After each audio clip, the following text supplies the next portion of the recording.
I was looking for a Stacy World, girlfriend, but she was and with I Chad last see you as night my because crush. he is exceptional and you are just a normie. I will not That is the judge. intro to the Take video. me for I don't. It feels like the middle class is under more and more pressure every day. We are quickly turning into a two faction system of the haves and the have nots, the ownership class versus the renting class. Now, anybody my age can probably relate to this, that it seems like there's still opportunity, but the window of opportunity seems to be closing more and more every day. I remember hearing about the World Economic Forum talking about Agenda 2030, where their whole statement was, you will own nothing and you will be happy. You will be a class of renters. There will be no property rights and everybody will just rent from the government, which seems a little dystopian and seems like hell, to be honest. And it's kind of concerning for somebody that's my age that hopes to start a family or to own property or do stuff like that one day.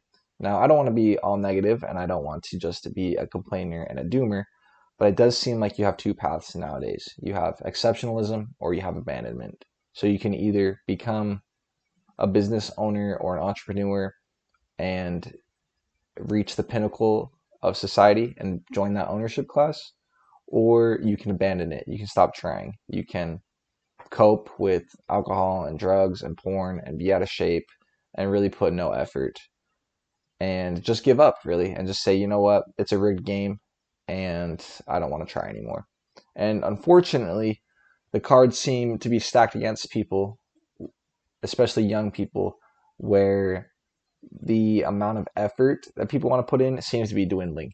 And now I don't blame people for not wanting to try in a rigged game or a rigged system, but I think it's a big societal issue when nobody is getting married and nobody is owning property and the way that things are trending seem to be going in a negative direction.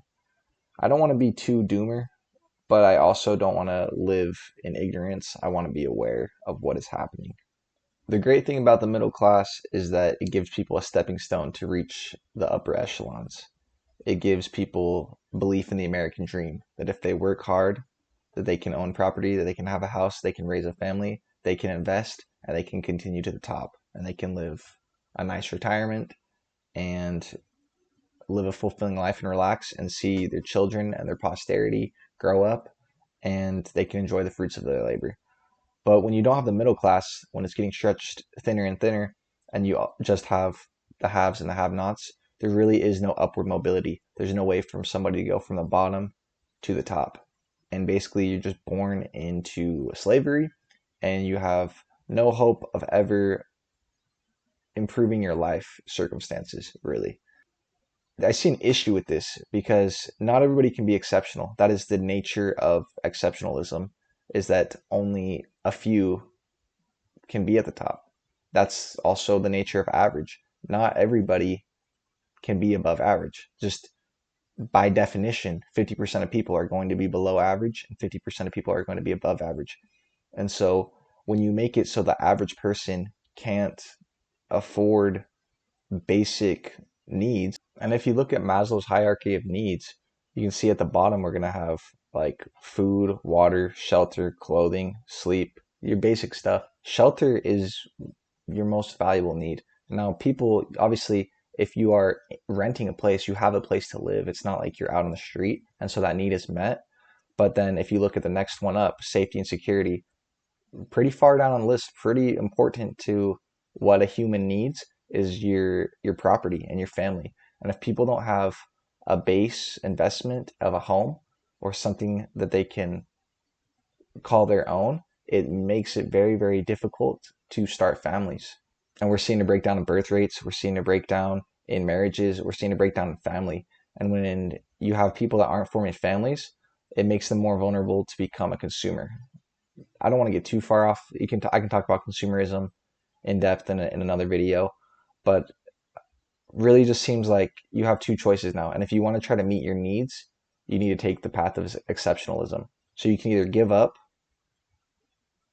and just abandon trying, and that's a pretty grim reality, or you can try to work in the system that you're in, figure out what works, what doesn't, play to your strengths, and try to become exceptional and try to achieve your needs. But yeah, I think if you set up your life in a way where you try to just one by one, layer by layer, if you're aware of what a human needs, what's going to make you happy, what's going to make you fulfilled, what's going to give you purpose and meaning, try to take those boxes off one by one, work hard at it, and that'll give you a choice. It's better to have a game plan than no plan at all. It's like the analogy, if you shoot an arrow, if you just like take a bow and arrow and you just shoot your arrow and you don't aim, it just lands wherever. And it doesn't really matter. It doesn't matter where you even shoot it, what direction you face, just because it doesn't matter to you. But if you have a target and you actually aim for it, you might miss by a little bit, but you're going to be a lot closer and you're actually going to be in the right direction if you actually have a target and a goal that you're aiming for. So it's important to set goals, and it's important to be aware of what you need as a human and try to act accordingly. And the thing is, I don't have the answer to this problem, but I do think, what do you have to lose? You know, it's not great that your two options seem to be more increasing every day to just be exceptionalism or abandonment.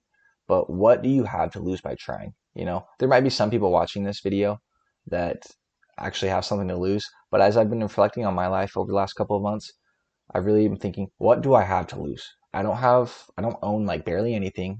I have a couple things, a couple items, but like I don't own that much. I don't have a family. I really have nothing to lose by trying to actually go after it. Because like the safe path just seems like it doesn't work anymore, you know? Interest rates, inflation, it's out of control. There's really nothing to do by taking the safe path for the next 40 years. I got no issue with working a normal job. I got no issue with any of that stuff in the short term, just to meet your needs. It's what you have to do. I'm not above that. But I think for long term, on an individual level, it doesn't seem like a safe bet at all. It seems like a huge risk. And like that's what you should ask yourself. And that's what I've been asking myself. What do you have to lose? Really nothing, you know? Everybody my age, most of my friends from college, no one's like really has a family, at least not that no one I really know. It's like, what do we have to lose?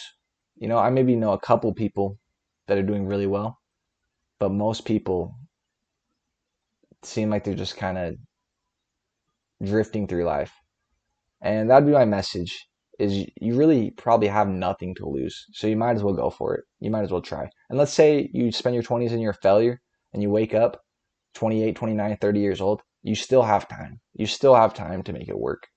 And so as a young person, that's just what I'm kind of coming to these realizations. You know, I'm still young. I wish I would have tried stuff earlier, trying to get out there and really make dreams come true and like take an unorthodox path earlier because it's fun, it's exhilarating, it's exciting, but there's not much.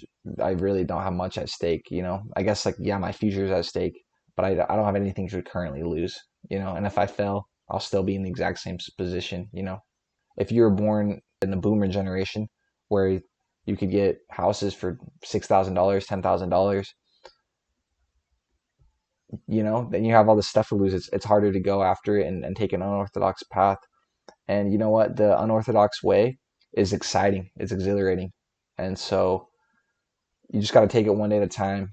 Believe in yourself, trust in yourself. You might as well try to be exceptional because being average, unfortunately, doesn't get you much nowadays. That's not how it should be. An average person should be able to have their needs met, but increasingly more and more, that's seeming like a dream that's not grounded in reality. That the average way is seeming like it won't afford you the things, just your needs that you need. So yeah, let me know what you guys think, but that's my 2 cents. See you in the next one.